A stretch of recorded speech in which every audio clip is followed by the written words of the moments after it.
અરે મમ્મી હવે બહુ ગરમી થાય છે, હવે સહન નથી થતું, હવે આપણે એસી નખાય જ દઈ. કઈ ગરમી થતી નહીં. અમે પહેલા રહેતા હતા ને તો કશું પંખાય નતા, લાઇટ બિલ એટલું આવે ને તો ભરવાનું વેત નતો, પંખાય નતા ચાલુ કરતા, એમને બે રહેતા હતા. હું તમને પંખા ચાલુ થાય એસી નાખાવું છું.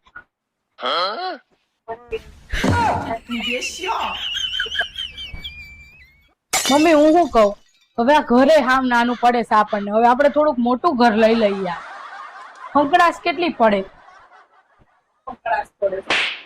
લ્યો હવે આવડું 2 માળનું મકાન છે તોય તમને હંકડાશ પડે છે. અમે પહેલા એક રૂમમાં રહેતા હતા, એક રૂમમાં છે ને અહીંયા પાટ પડ્યું હોય ને અહીંયા રાંધતા હતા, 2 ખુરશીની જગ્યા નથી રહેતી. મહેમાન આવે ક્યાં બેહાડવા, એ તોય અમને હંકડાશ નથી પડતી. તમને આવડા 2 માળના મકાન તોય હંકડાશ પડે છે, કશું લેવાનું નહીં.